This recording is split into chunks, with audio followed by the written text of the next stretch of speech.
Lucas capítulo 12, a partir do versículo 32.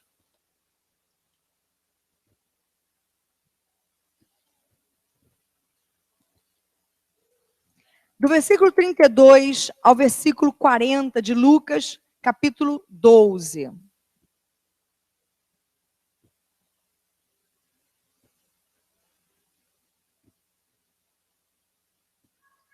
Diz assim a palavra do Senhor: Não tenham medo, pequeno rebanho, pois foi do agrado do Pai dar-lhes o reino. Vendam o que têm e deem esmolas. Façam para vocês bolsas que não se gastem com o tempo, um tesouro nos céus que não se acabe, onde ladrão algum chega perto e nenhuma traça destrói. Pois onde estiver o seu tesouro, ali também estará o seu coração. Estejam prontos para servir e conservem acesas as suas candeias, como aqueles que esperam seu senhor voltar de um banquete de casamento, para que quando ele chegar e bater, possam abrir-lhe a porta imediatamente. Felizes os servos cujo senhor os encontrar vigiando quando voltar. Eu lhes afirmo que ele se vestirá para servir, fará que se reclinem à mesa e virá servi-los. Mesmo que ele chegue de noite ou de madrugada, felizes os servos que o Senhor encontrar preparados. Entendam, porém, isto: se o dono da casa soubesse a que hora viria o ladrão, não permitiria que a sua casa fosse arrombada. Estejam também vocês preparados, porque o Filho do Homem virá numa hora em que não o esperam. Vamos orar. Senhor, estamos diante da tua palavra e cremos no poder dela como uma espada afiada para trazer discernimento aos nossos corações. Que a tua voz seja ouvida nessa hora e não a minha, Senhor. Que a tua palavra seja recebida no coração e não a minha, Pai. Em nome de Jesus. Porque só a tua palavra é viva, só a tua palavra transforma. E em nome de Jesus, nessa noite, a gente se coloca diante dela para isso. Para sermos separados, juntados, para sermos transformados, para que haja discernimento no nosso coração, para que a gente possa conseguir entender a tua vontade e o teu propósito para as nossas vidas. Senhor, em nome de Jesus, que caia por terra nessa hora, pelo poder da tua palavra e do teu Espírito, todo espírito contrário, Senhor, à tua vontade nas nossas vidas, todo espírito destruidor, todo espírito que rouba o sonho, que rouba a esperança, que rouba a unidade da família, que caia por terra nessa hora, todo espírito que rouba a unidade da família. Em o nome de Jesus Cristo, amém e amém. Feliz Natal! Antes de mais nada, embora a gente não esteja, já tenha passado o Natal, eu vejo vocês agora, logo após o Natal, e a gente está ainda vivenciando esse período, vivenciando o Natal. É só a gente olhar, a ornamentação da igreja ainda está aqui, provavelmente a maioria das árvores de Natal ainda estão montadas nas salas dos irmãos, os shoppings também estão ainda com as suas ornamentações de Natal, cheios de pessoas, trocando as lembrancinhas de Natal, porque agora é o período em que vem o troca-troca, né, das lembranças, os números que são dados a mais ou a menos, e agora as pessoas voltam ao shopping para fazer as suas trocas. Enfim, a gente ainda está respirando o Natal. Ainda estamos comendo o restinho da ceia, né? Talvez ainda haja na tua casa aquele pedaço de tender, ou então aquelas castanhas, ou aqueles damascules, os damascos, que em geral é sempre o que acaba por último, né? É o restinho do tender, é o damasco, é a castanhazinha, é aquele finalzinho de rabanada, as passas, enfim. Então a gente ainda está respirando o Natal. Mas muito mais do que isso, a gente ainda está envolvido pelas reflexões espirituais e emocionais desse momento tão importante. E no domingo passado, eu trouxe uma mensagem sobre o Natal que começava reafirmando a importância desse momento para a nossa história. Porque, como profetizou Isaías, um menino nos nasceu, um filho nos foi dado, e o seu nome é e o governo está sobre os seus ombros, e ele será chamado Maravilhoso Conselheiro, Deus Poderoso, Pai Eterno, Príncipe da Paz. Ele estenderá o seu domínio e haverá paz sem fim sobre o trono de Davi e sobre o seu reino, estabelecido e mantido com justiça e retidão desde agora e para sempre. Isaías capítulo 6, versículos 6 e 7. Um menino nos nasceu, um filho nos foi dado. E nessa noite, a mensagem ainda será sobre a importância do nascimento de Jesus. Mas, ao contrário do domingo passado, nessa noite, eu não vou trazer para vocês a importância do Natal sob a ótica do nascimento de um bebê, do Deus que se esvazia dele próprio, assumindo a forma de um bebê, nascido num estábulo, reclinado sobre uma manjedoura. Mas nessa noite, eu quero falar contigo e comigo sobre o Natal ainda, mas sob a ótica de um rei que desceu do céu para estabelecer o reino dele entre os homens. Porque Natal é isso, irmãos. O Natal é Deus estabelecendo o seu reino entre nós. O Natal, ele é a maior operação de resgate de todos os tempos. Nem, como eu disse no domingo passado, nem os mais ousados roteiristas de Hollywood poderiam ter imaginado uma operação de resgate tão importante quanto foi o Natal. O Deus eterno, o Deus que criou a matéria, se fazendo matéria, se permitindo ser contido numa forma material, aquele que não tem começo de dias, nem fim de existência, aquele que falava e os ouvidos das pessoas estouravam, aquele que quando falava o céu e a terra tremiam, aquele que, como vai dizer em Êxodo e em Deuteronômio, quando Deus descia sobre o monte, quando ele entregou as tábuas da lei a Moisés, e a presença do Senhor desceu sobre o monte, o Sinai, as pessoas ficaram apavoradas, porque o monte começou a tremer. Até os animais, se aproximassem do monte, naquele momento, tinham que ser apedrejados. Ninguém podia se aproximar do monte quando Deus havia descido sobre ele. Só a Moisés foi permitido subir para receber as tábuas da lei. Esse Deus que abala montes, que contém as águas nas palmas das suas mãos, se reduz à forma de um bebê. Foi isso que nós ministramos no domingo passado. Mas nessa noite, eu não quero falar da maior operação de resgate de todos os tempos. Mas nessa noite eu quero falar da maior ofensiva de Deus contra o reino das trevas. Porque Natal, irmãos, é batalha também. Você repara isso?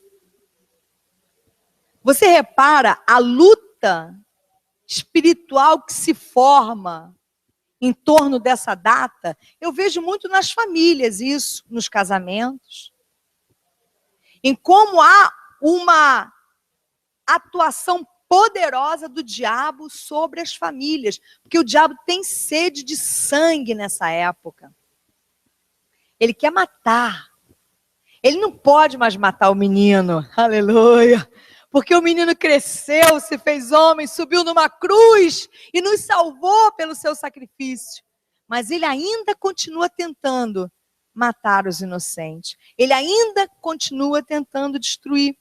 E o Natal, ele é isso. Ele é a maior ofensiva de Deus contra o reino das trevas, porque o Natal, ele é a infiltração do reino de Deus na terra. Através daquele bebê nascido em Belém, Deus estava infiltrando, semeando o seu reino no meio da humanidade. Uma semente santa havia sido gerada, um ser sem pecado, perfeito, a perfeita imagem e semelhança de Deus.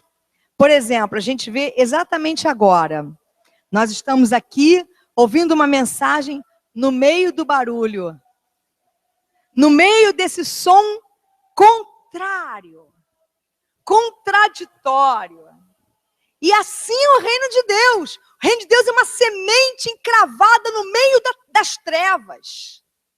O reino de Deus é uma semente perfeita, encravada no meio da lama, no meio do lixo, no meio do monturo. E não é fácil. Natal é isso. Natal é a infiltração do reino de Deus no meio do mundo caído dos homens. Uma semente santa havia gerado um ser sem pecado, um ser perfeito, a perfeita imagem e semelhança de Deus, viabilizando a nossa redenção, porque aquele que não conheceu o pecado, Deus o fez pecado por nós, para que nele nós fôssemos feitos justiça de Deus. Qual é a mensagem para nós aqui nessa noite? Que trouxe o Senhor e que Lucas escreve aqui no seu evangelho. Deus deu a você o reino dele. É o que está dito aqui, a partir do versículo 32. Não tenham medo, pequeno rebanho, porque foi do agrado de Deus dar a vocês o reino dele. Isso é Natal. Natal não é mudar de roupa, ou de cardápio, ou trocar presentes, ou reunir as famílias e os amigos, embora tudo isso seja bom e seja lícito. Natal é mudar de reino. Natal é estar no mesmo lugar e pertencer a outro lugar. Natal é saber que receber aquele menino nascido numa manjedoura em Belém é receber uma nova nacionalidade que transcende os limites do planeta. É ser cidadão de uma cidade que não existe aqui. Agora é difícil, não é? É difícil ser cidadão de uma outra cidade, a Nova Jerusalém, vivendo aqui, no Largo do Tanque, exatamente agora. Mas é isso que é Natal, é isso que é reino de Deus. Ter recebido um novo reino é, ao mesmo tempo, o nosso maior presente. Jesus é o nosso maior presente. O seu sacrifício, a sua vida é o nosso maior presente. O seu reino entregue a nós é o nosso maior presente. Mas é também o nosso maior desafio. Porque nesse novo reino, no reino dos céus, a dinâmica é outra. Os valores são outros. E aí ele começa explicando a dinâmica e os valores desse novo reino, quando ele no versículo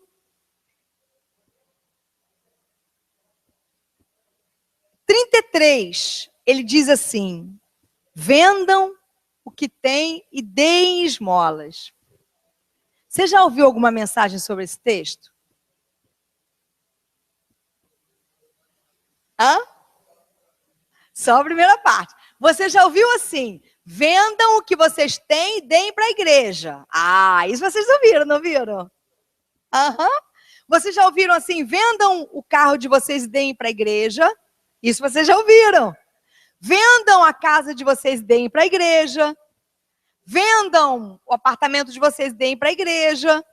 Mas vocês já ouviram algum pastor ou pastora pregar assim: vendam o que vocês têm e deem para os pobres?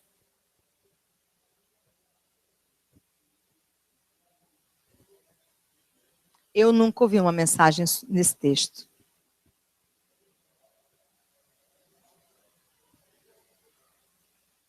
Será que as palavras ditas por Jesus devem ser levadas ao pé da letra? Aqui nesse caso? Será que tudo que Jesus disse foi literal? Tudo que ele falou é para a gente fazer exatamente como ele falou? Se eu pensar que sim, então todas as vezes que o meu olho direito me fizer pecar, eu tenho que arrancá-lo. Ou, se todas as vezes que meu braço direito me fizer pecar, eu tenho que arrancá-lo. Porque ele também disse isso em Mateus 5:29.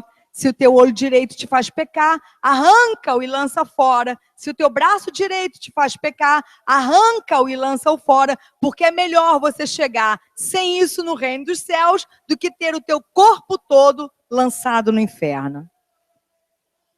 Então talvez não seja para levar literalmente ao pé da letra tudo o que Jesus disse.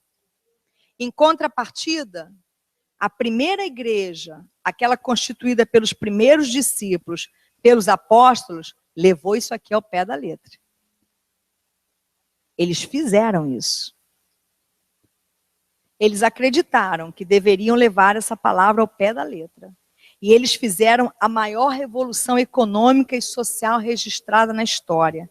Em Atos capítulo 4, versículos 32 a 34, diz assim: da multidão dos que creram, uma era a mente e um o coração. Ninguém considerava unicamente sua, coisa alguma que possuísse, mas compartilhavam tudo que tinham.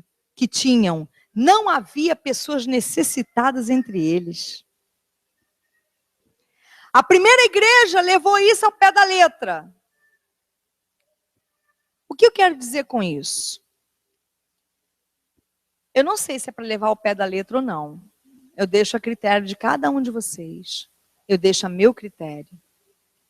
Agora, uma coisa eu sei. Eu sei que Deus nos entregou o seu reino. E no reino de Deus não pode haver outro Deus além dele. Eu creio que essa é a mensagem que está sendo dita aqui. Não dá para estar no reino de Deus tendo por Deus o dinheiro.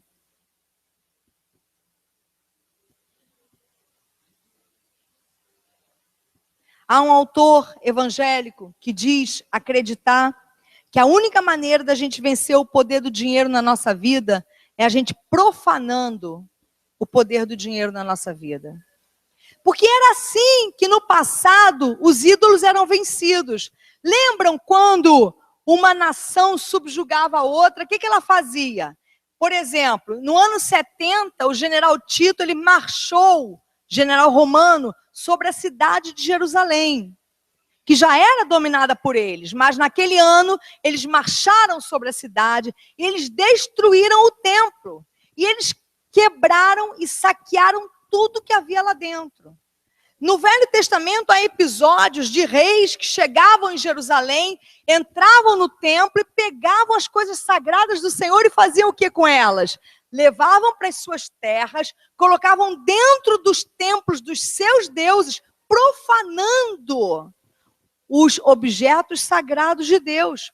E a mesma coisa o povo de Deus fez. Lembram quando os objetos sagrados do Senhor foram colocados dentro do templo, se não me engano, a Amon, né?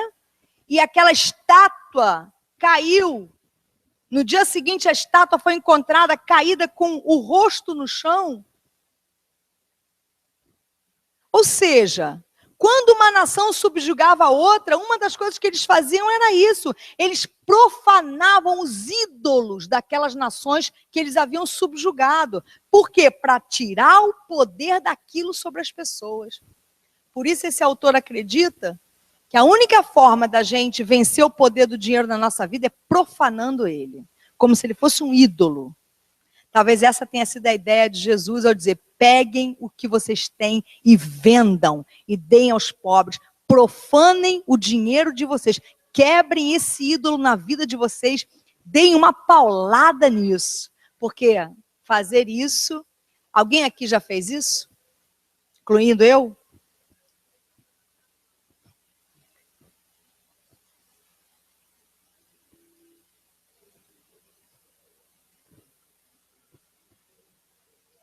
Eu não sei se eu conheci algum crente que tenha feito isso.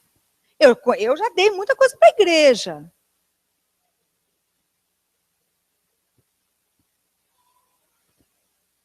Mas ver uma pessoa vender a casa dela e dar para um pobre, eu nunca vi. E nunca fiz. Nem escuto testemunhos sobre isso. Eu escuto testemunhos sobre como ficar rica em nome de Deus. Mas de uma pessoa dizer: olha, eu vendi minha casa e fui ali e dei no mendigo que estava lá na esquina. Eu li no IG recentemente sobre um casal de milionários nos Estados Unidos. Eles doaram $500 mil para o Médicos Sem Fronteiras. Foi Médicos Sem Fronteiras? Foi uma instituição dessas. Não, foi para a Cruz Vermelha, perdão. Foi a maior contribuição individual que a Cruz Vermelha já recebeu. Mas eles são milionários. Eles são multimilionários. Né? Mas eu não estou diminuindo. Diga, Márcia.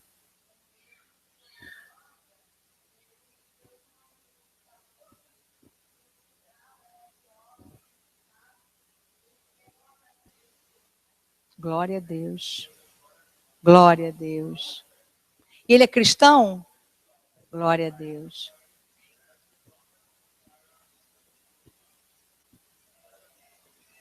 Então existem essas pessoas sobre a face da terra. Essas pessoas existem de verdade. Glória a Deus. É. E perguntaram para esse casal, né? Por que eles tinham feito isso? Sabe qual é a explicação? Um avô ou bisavô deles, durante uma guerra, eles não são de uma família tradicionalmente rica, eles fizeram fortuna. E um dos ancestrais, eu não sei se avô ou bisavô desses, são dois irmãos que fizeram isso, avô ou bisavô deles, durante uma guerra, provavelmente a Primeira Guerra Mundial, ele quase morreu e ele foi ajudado pela Cruz Vermelha. Que a Cruz Vermelha é uma instituição internacional que vai, né, durante as guerras, eles prestam socorro às pessoas envolvidas nas guerras.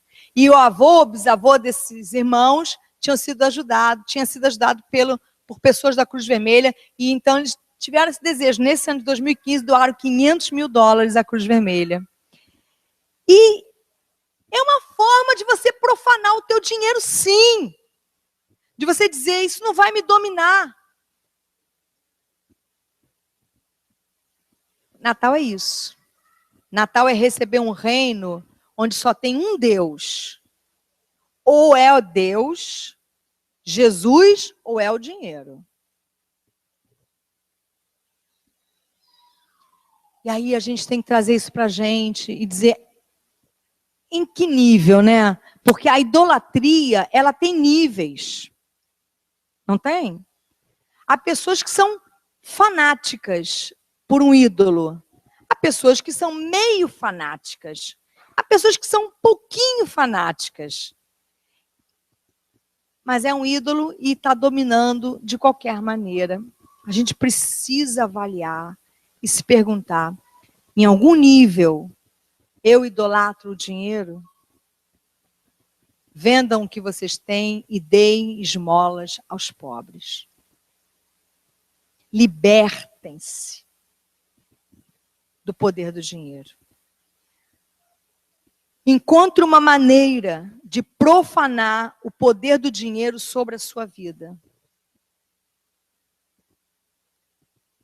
Encontre uma maneira de profanar o poder do dinheiro sobre a sua vida.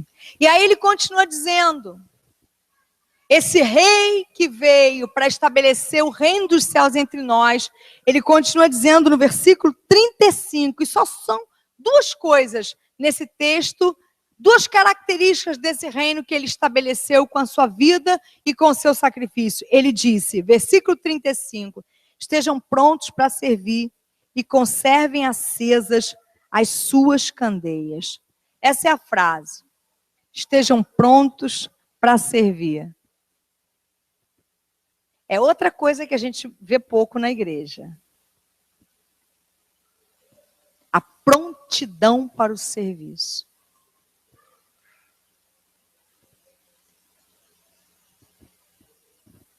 Não é? Sinceramente, vamos ser sinceros.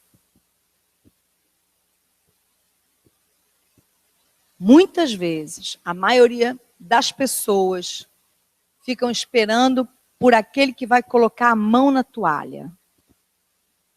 Quem pegar na toalha primeiro, fica com aquele encargo.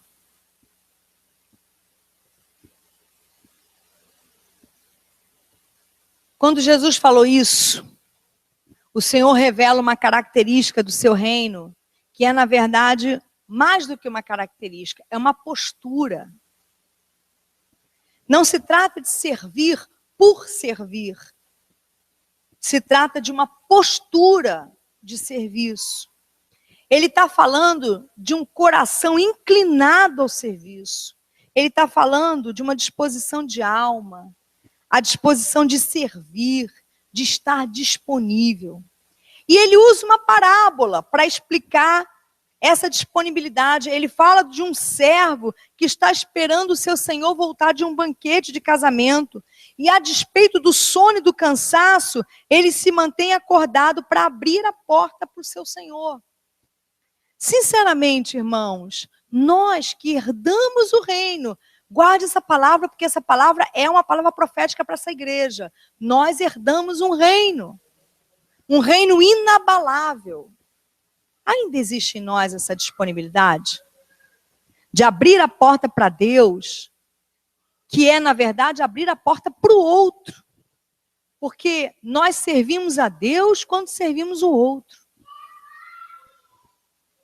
Eu não quero pregar em causa própria, mas eu vou aproveitar a palavra que Deus deu para falar do nosso umbigo. Por exemplo, as crianças. Onde estão as pessoas que podem cuidar das crianças na igreja? Entra ano e sai ano, ninguém pode. É Deise Matos, Deise Castro. Deise Castro, Deise Matos. Ninguém pode. Ninguém pode dar um domingo por mês. 1 hora.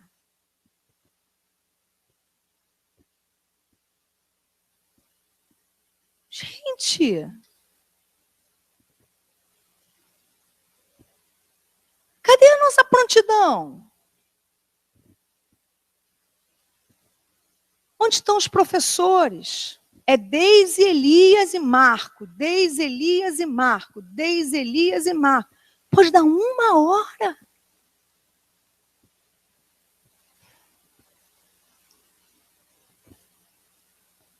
As pessoas ficam 1 mês sem aparecer na igreja. Tem 2 cultos por semana. 4 domingos por mês. As pessoas vêm 1 vez por mês à igreja.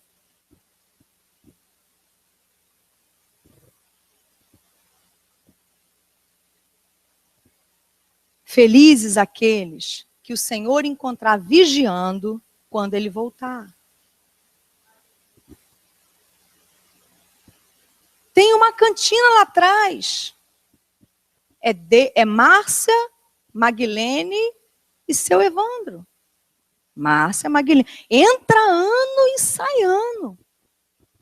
Márcia, Maguilene e Evandro. Márcia, Maguilene e Evandro.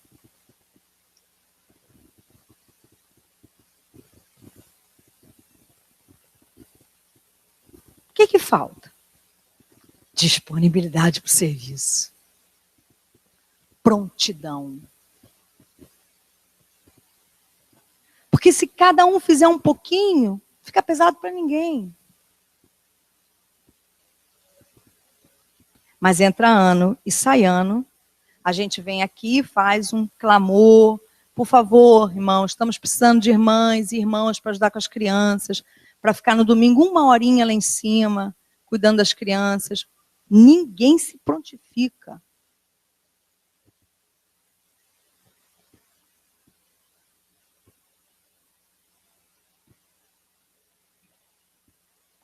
É igual a cerimônia do lava-pés. Os 12 discípulos,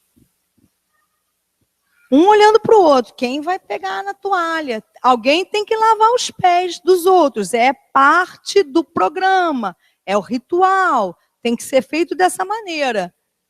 Eles nunca esperavam que Jesus tomasse a iniciativa. Jesus estava excluído. Então ficaram os 11.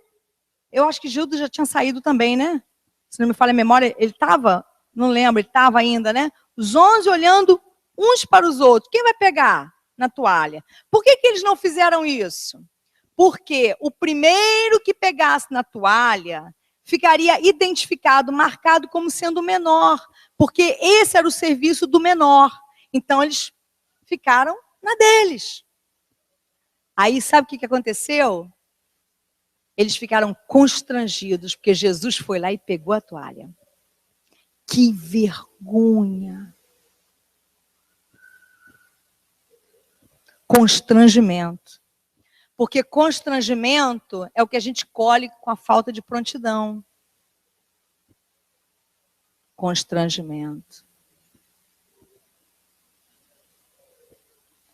Aí Jesus foi lá e disse para eles assim, olha só, vocês viram o que eu fiz?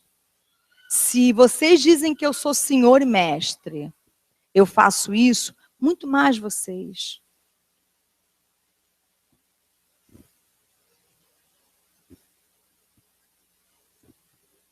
Há um episódio também na palavra, quando eles estavam chegando a Cafarnaum, Jesus estava na frente, os discípulos atrás, e eles vinham discutindo entre eles quem era o maior entre eles. Jesus não estava ouvindo o que eles estavam dizendo, mas Jesus sabia. E quando eles chegaram na casa em Cafarnaum, Jesus perguntou para eles, o que vocês vinham discutindo pelo caminho? Porque Jesus sabia o que eles estavam discutindo. Aí Jesus perguntou, o que vocês, se não me engano, isso é Lucas 5 ou 9, o que vocês vinham discutindo pelo caminho? Aí eles ficaram quietos, porque tiveram vergonha de contar para Jesus o que eles vinham discutindo. Eles estavam discutindo entre eles quem era o maior. Aí ficaram quietinhos. Aí Jesus falou assim, eu sei o que vocês estavam discutindo. Vocês estavam perguntando entre vocês quem era o maior. Aí Jesus pegou uma criança, colocou no meio deles e disse assim, quem quiser ser o maior, seja o menor, seja o servo de todos. É a frase que a gente canta nesse hino no final. Servo de todos os irmãos. Quem é a maior pessoa dessa igreja? Provavelmente essas duas Deises. A Castro e a Matos. Porque elas cuidam dos pequeninos. Porque Jesus disse que quem recebe, ele pegou a criança e disse assim, quem recebe a um desses pequeninos em meu nome, a mim me recebe e recebe aquele que me enviou. O maior é esse, maiores são elas. Elas são as pessoas maiores dessa igreja. Elas são as pessoas maiores dessa igreja. Mas ninguém quer esse serviço. Ninguém quer o maior serviço.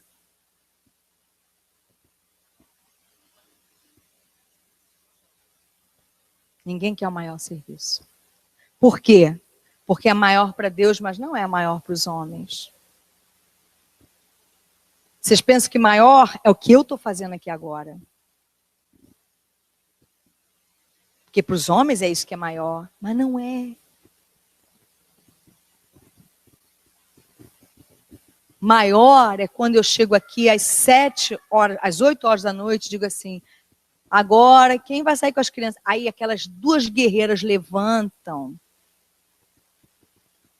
e pegam às vezes duas crianças e vão lá para cima. Ficar cuidando das crianças lá em cima, enquanto a gente está aqui. Que ele cresça e eu diminua.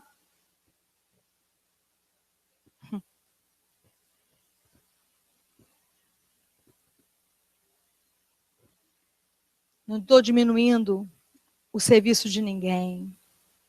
Nem o meu, nem o seu, nem o nosso. Todos somos importantes.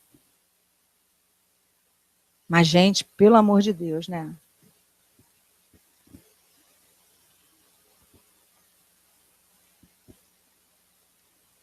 Ele disse, não tenham medo, pequeno rebanho, pois foi do agrado do Pai dar-lhes o reino. Vendam o que vocês têm e deem esmolas. Libertem-se do poder do dinheiro. Se prontifiquem para o serviço. Não adianta a pessoa achar, eu tenho promessa disso, eu tenho promessa daquilo, Deus falou isso, Deus falou aquilo. Não faço nada no reino.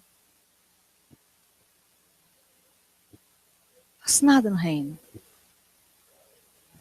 1 hora. 1 vez por mês.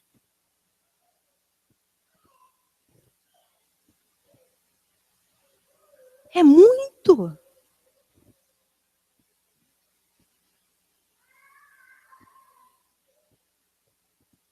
Eu dei só um exemplo. A igreja tem muitas outras áreas. Muitas outras áreas. Esse é o reino de Deus. Aqui não é exclusivamente o reino. Quantas pessoas aqui se beneficiaram, hoje são adultos, como Alex, por exemplo, que hoje é um homem feito, meu marido. Mas foi um dia uma criança que frequentou. Era a tia Cleide, provavelmente, na tua época, né? Tia Sônia, Sara. Rafael, né, Elias? Quem era? Tia Cleide? Acho que era a Cleide, né? Aquela outra guerreira. Tá aí.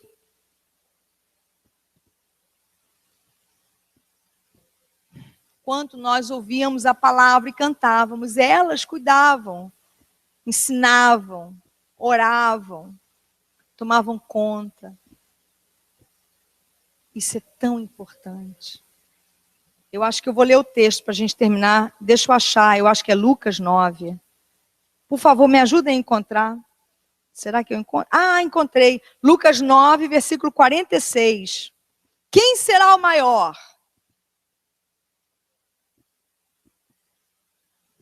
Lucas 9, 46. Quem será o maior? Essa é a frase que os homens amam, né? Quem é o maior? Quem tem mais dinheiro? Quem é mais bonito? Quem tem o melhor carro? Quem tem a melhor casa? É a mesma frase, dita de forma diferente. Quem será o maior? Começou uma discussão entre os discípulos acerca de qual deles seria o maior. Jesus, conhecendo os seus pensamentos, tomou uma criança e a colocou em pé a seu lado. Então lhes disse: quem recebe esta criança em meu nome, está me recebendo. E quem me recebe, está recebendo aquele que me enviou. Pois aquele que entre vocês for o menor, este será o maior.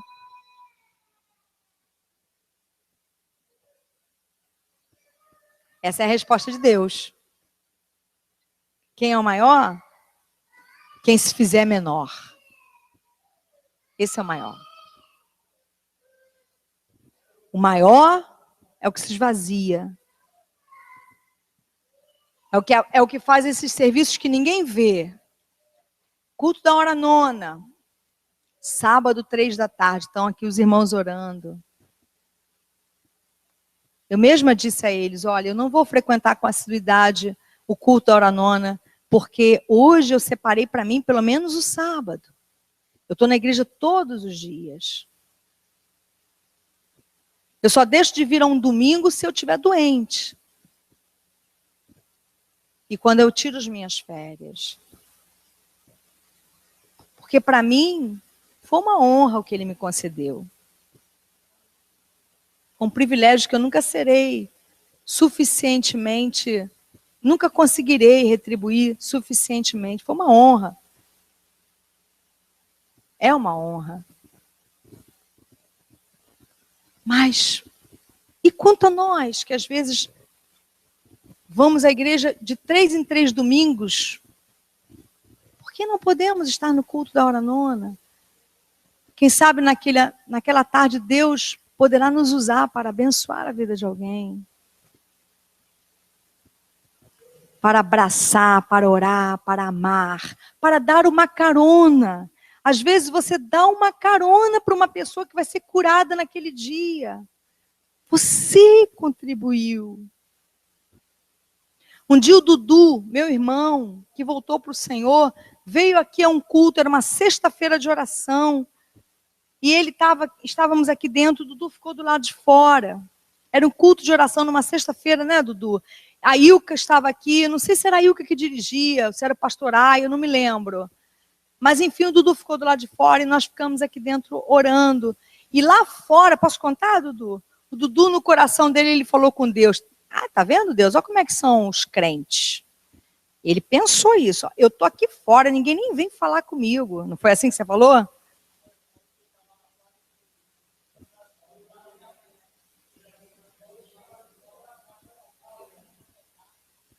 Ninguém pediu para eu entrar, ninguém veio falar nada comigo.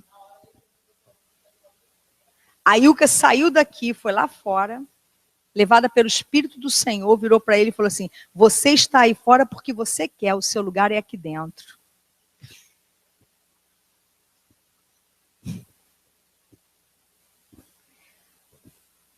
Se a Ilka não tivesse vindo àquele culto naquela noite, se ela tivesse dito, eu tenho que cuidar do Isaac, eu tenho que cuidar do Daniel, que Ilka não faltava culto, lembra? Acho que não falta até hoje.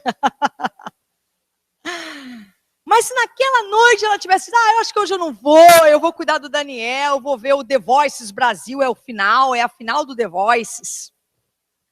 Eu vou ficar em casa. Deus pode usar uma outra pessoa? Claro que Deus pode. Mas uma outra pessoa pode não querer ser usada por Ele. Ela quis, ela permite, Deus a usou. Enfim, é o último domingo do ano. Como serão os outros domingos no ano que vem? A igreja vazia, as crianças sem ninguém,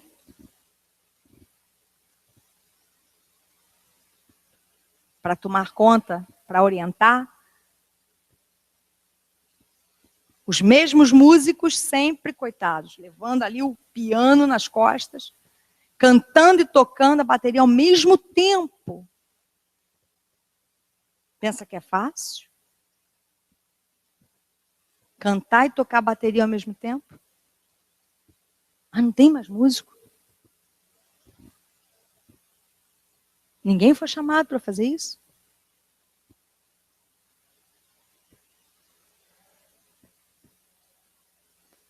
Eu não sei. Não será assim, não é? Em nome de Jesus. Você concorda comigo? Não será assim em nome de Jesus. Não será assim em 2016.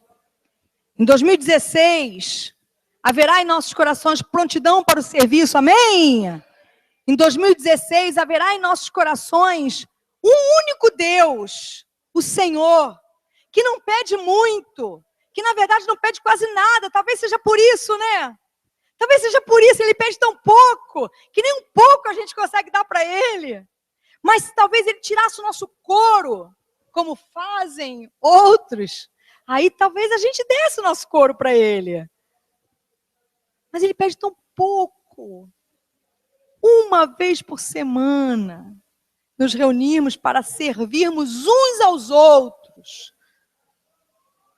Vamos oferecer em nome de Jesus.